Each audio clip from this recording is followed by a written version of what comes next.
Bonjour, on est ici pour parler de ce que signifie être le directeur d'un institut français en Italie.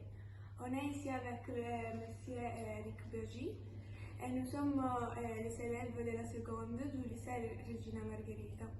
Je suis Sofia et ici avec moi il y a Francesco, Sara et Mathilde. Bonjour. Bonjour et bienvenue à l'Institut Merci beaucoup. Nous avons votre passion pour l'Italie, mais aussi pour le choix de travailler pour Palerme. La passion de l'Italie, c'est une passion, comme beaucoup de Français, c'est une passion culturelle. L'Italie est un pays culturellement passionnant, fascinant. Donc elle vient du cinéma italien quand j'étais petit, de la littérature italienne, même des paysages italiens. Elle vient, alors peut-être plus inconsciemment au départ, même si ça paraît évident si on écoute, quand on entend mon nom de famille, Biagi, elle vient d'origine italienne aussi, puisque mon grand-père est né en Italie, en Toscane, dans le nord de la Toscane. Il a quitté l'Italie très jeune, il avait 10-12 ans. Il a été très vite intégré en France, donc il n'avait pas beaucoup de liens avec l'Italie. Mais voilà, l'Italie était là, était présente quand même, était présente à la maison. On recevait des cartes postales de la famille restée en Italie. On recevait des cartes postales de la Tour de Pise et autres. Palerme, c'est un hasard.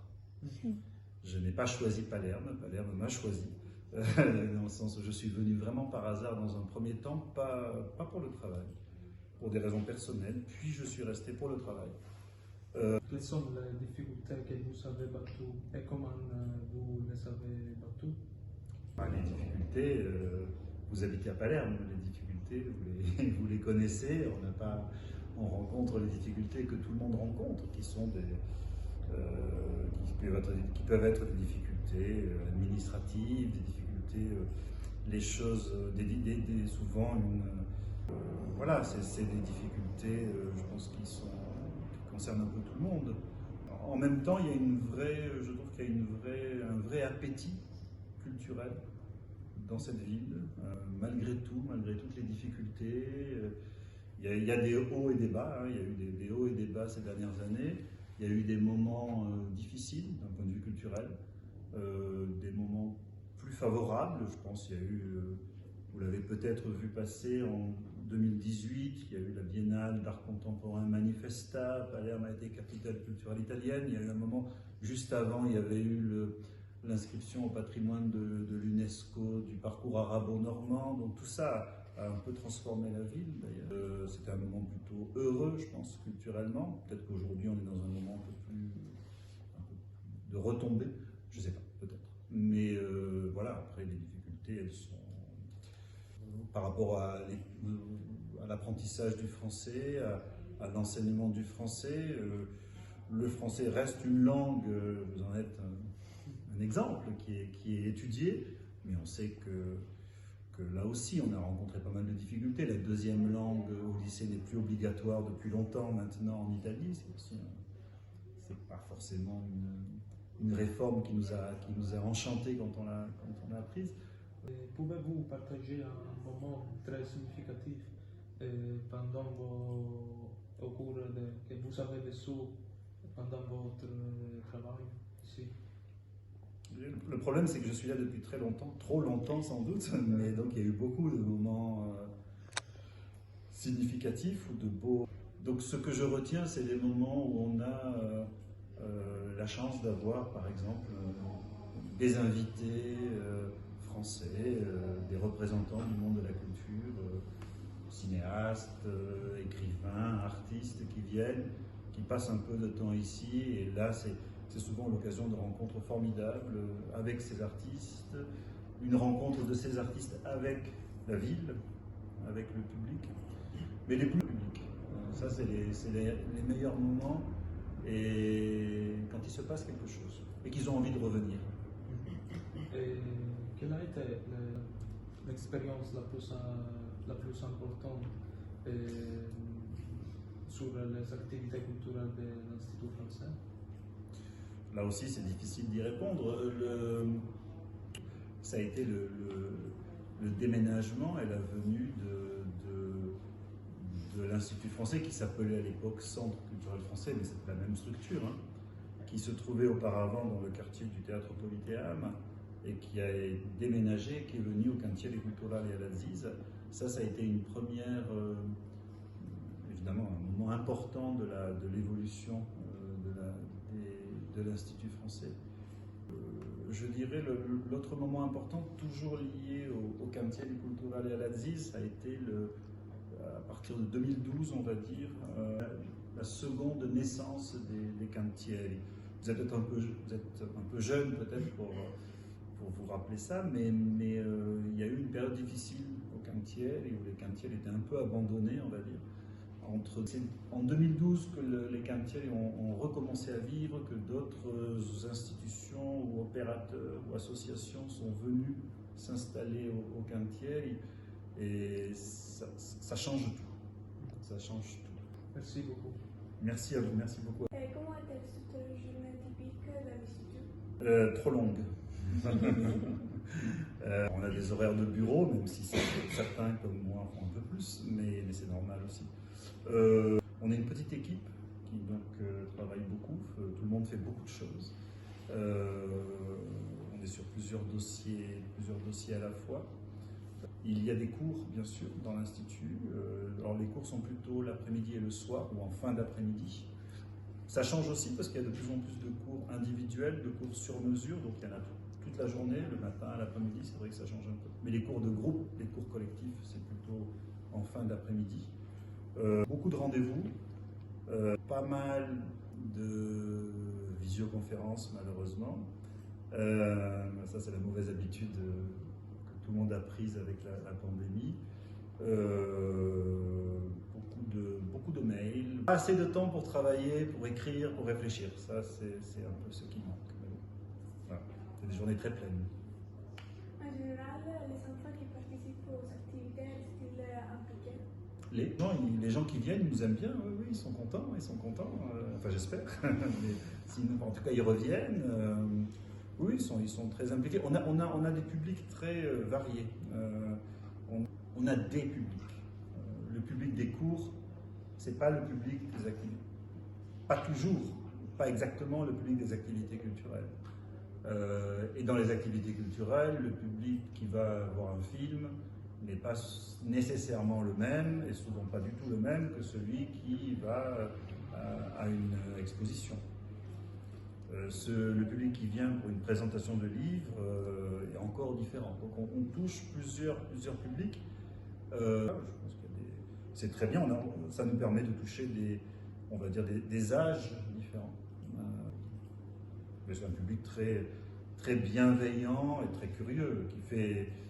Enfin, il ne faut pas oublier qu'on n'oblige personne à venir. Les gens qui viennent ici viennent par une démarche volontaire, un choix. Donc en général, on a beaucoup de chance. On a un public très bon public. Les Français qui vivent à Palerme sentent-ils l'Institut comme un point de référence? C'est une très bonne question.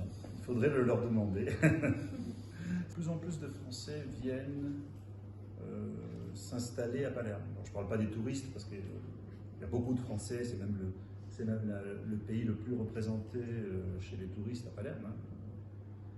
Mais il y a des Français qui viennent s'installer, qui sont depuis, on va dire, 5-6 ans à peu près. Ça s'est développé autour justement de 2016-2018. Il y avait une population française assez traditionnelle, installée depuis longtemps, inscrite dans les listes consulaires, qui avait, je parle vraiment des gens plus âgés, hein, qui avaient vraiment comme projet de venir vivre, s'installer à Palerme. Pour ce public-là, on était un lieu de référence probablement, pas forcément pour les activités culturelles, mais ils savaient qu'on était là et ils venaient fêter, on va dire, des moments comme ça clés dans l'année. C'était plus lié à des traditions, des fêtes, des traditions culinaires.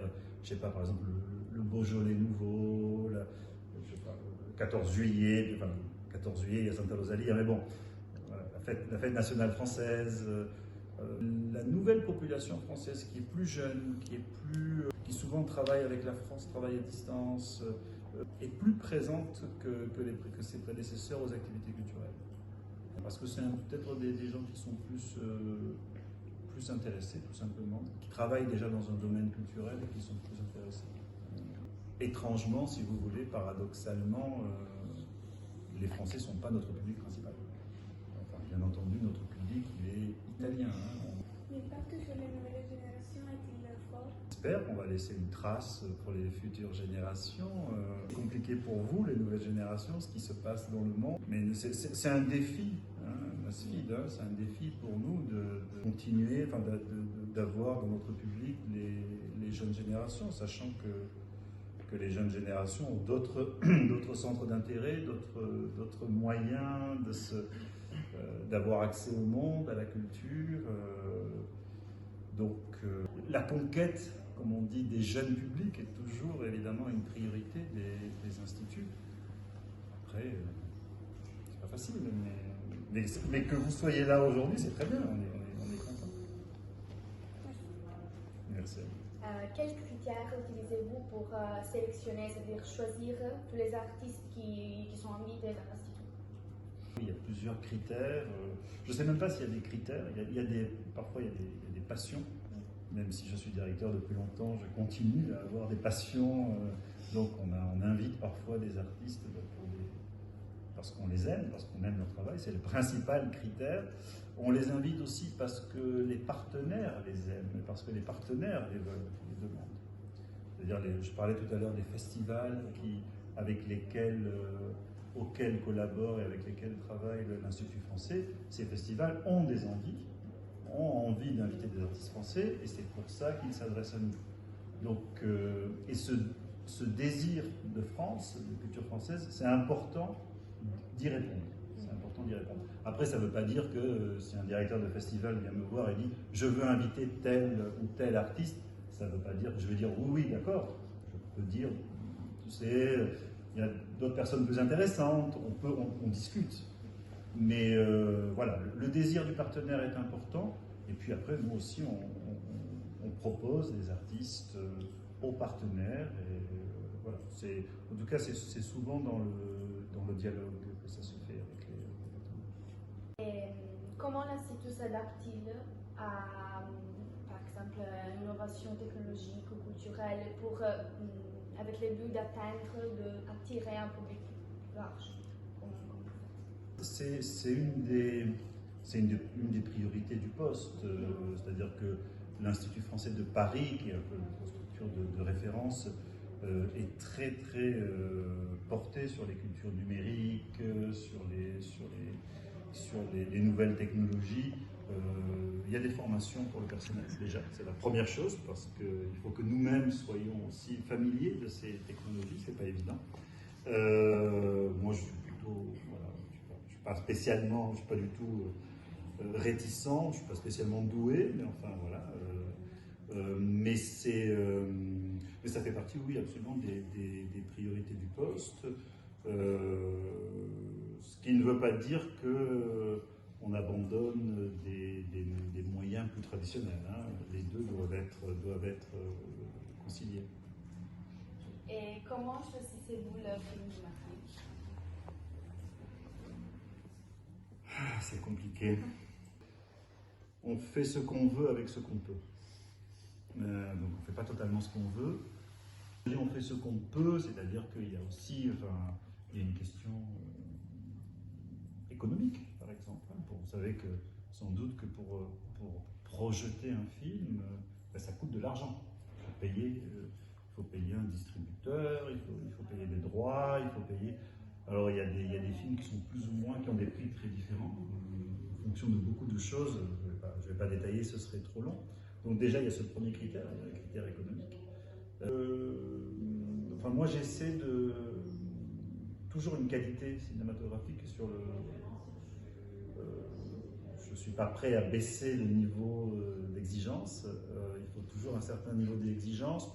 Et après, il faut que le film ait des qualités cinématographiques. Il faut aussi qu'il ait un intérêt, je pense, culturelle, sociologique, peut-être anthropologique sur la... Il y a des gens qui viennent voir les films du mardi et qui disent pour nous c'est formidable parce que c'est vraiment presque, même si ce sont des fictions, c'est presque des documents sur la société française d'aujourd'hui. Donc voilà, il faut que ça puisse donner une image fidèle aussi de ce qu'est la France aujourd'hui. Mais pour moi, la qualité, bien sûr, la qualité cinématographique est le premier critère quand même.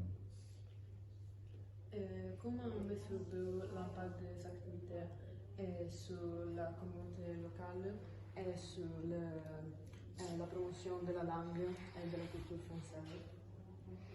Ça, c'est aussi une très bonne question. Tout à l'heure, je parlais du désir de France. C'est important pour nous de voir qu'il y a chez les partenaires, qu'il y a dans les partenaires, j'entends l'école, l'université, les festivals, les opérateurs culturels, etc., qu'il y a une vraie volonté de travailler avec l'Institut et de continuer à travailler et d'avoir un rapport de collaboration continue avec ces structures. Sur le français, sur l'enseignement du français, il y a des comment on le mesure par les chiffres. Hein. Il y a des chiffres, il y a tout simplement des nombres d'inscrits, on a mesuré très précisément l'évolution chaque année. Et on est très attentif à ça, bien entendu. C'est très important pour nous. Mais voilà. Quelles sont les activités futures pour renforcer le lien entre Palerme et la France, ainsi qu'enrichir les programmes de l'Institut? Oui, on a des points de repère dans notre programmation. Il y a des choses qui marchent, qui vont continuer. Continuer, ça ne veut pas dire continuer toujours sous la même forme. Les choses peuvent évoluer. Il faut qu'elles évoluent un peu, il faut qu'elles changent. D'abord parce que si on fait toujours les mêmes choses, on s'ennuie nous-mêmes. Il ne faut pas qu'on s'ennuie, il faut qu'on puisse trouver un intérêt nouveau à chaque fois. Donc voilà, il y a des choses qui existent et qui doivent continuer et évoluer. Et puis il y a des choses nouvelles qu'il faut trouver, des formats nouveaux. Vous parliez tout à l'heure de nouvelles technologies. C'est une direction qu'on doit prendre. Essayer de montrer l'excellence française, de montrer ce qu'on fait de mieux en France. Il y a des choses qu'on ne fait pas bien. Par contre, il y a des choses qu'on fait très bien. Donc il faut qu'on montre ce qu'on fait très bien. Arriver à donner une image contemporaine de la France. Mais il y a souvent une représentation de la France qui est souvent un peu trop poussiéreuse, un peu traditionnelle, un peu trop classique. C'est bien aussi de dépoussiérer tout ça et de montrer qu'il y a une création en France qui est jeune, voilà. Et puis on a aussi quand même des lignes directrices qui nous sont données. On n'est pas totalement, on est libre, hein, bien sûr, mais on n'est pas totalement autonome. Enfin, on a par exemple favorisé le débat d'idées entre des intellectuels français, des intellectuels italiens, sur des sujets, des macro-sujets importants, comme les questions, l'année dernière, c'était autour du féminisme, on va dire, cette année autour de l'intelligence artificielle. Tous ces thèmes qui agitent les sociétés françaises et italiennes doivent faire l'objet de rencontres, de débats, d'échanges entre les intellectuels, disons, français et les intellectuels italiens. Ça, c'est une des lignes directrices qui nous est donnée. Si vous avez établi des collaborations avec des autres instituts culturels internationaux ou locaux pour aussi favoriser les échanges interculturels? Oui, c'est très important. Palerme a la chance, je pense, d'avoir 3 instituts culturels étrangers. En plus de l'Institut français, il y a l'Institut Goethe et l'Institut Cervantes. Avec l'Institut Goethe, on partage le même bâtiment, on est co-localisé dans la friche des Cantieri Culturali d'Aziz depuis longtemps, et on a depuis le traité d'Aix-la-Chapelle de 2019 un programme de coopération renforcé on est un institut culturel franco-allemand. Ces instituts culturels franco-allemands dans le monde, il y en a, je ne veux pas dire de bêtises, je crois qu'il y en a 8 pour le moment. Ils ont un nom, ils ont une appellation nouvelle qui s'appelle Kultur Ensemble. Donc on est un Kultur Ensemble Palerme. Alors à Palerme, la spécificité, c'est d'être basé sur un programme de résidence artistique. Donc notre collaboration, notre coopération avec le Goethe, avec l'Institut Goethe, l'Institut allemand, elle est quotidienne. On travaille réellement ensemble. Ça n'empêche pas, bien sûr, qu'on a une autre identité, on va dire, française, notre activité traditionnelle, mais on a un programme de coopération renforcée avec l'Allemagne. Et avec l'Institut Cervantes aussi, on a notamment, là, pour cet été, un projet qui est prévu avec les 3 instituts sur la terrasse de l'Institut. Un cycle de films, on l'a déjà fait par le passé, on va le refaire. Voilà, on a des échanges là aussi très réguliers avec l'Institut Cervantes. Voilà. C'est assez naturel et souhaité. Comme dernière question, vous sélectionnez les personnes qui travaillent dans l'Institut français. Bon, on aimerait les sélectionner plus, on aimerait en avoir plus, mais on a une équipe petite. Hein. La dernière personne qu'on a engagée, c'était justement une personne qui travaille sur le programme de résidence franco-allemand, qui a été sélectionnée. Il y avait beaucoup de demandes qui a été sélectionnées, parce que c'était la meilleure, évidemment. Non, après, on fait des entretiens, on n'a pas beaucoup de recrutement possible. Hein. On aimerait beaucoup avoir plus de personnel, mais c'est difficile. Il peut y avoir des mouvements parfois, un peu plus au niveau des enseignants, mais enfin, c'est pas. Voilà. Merci. Je vous en prie. Merci à vous.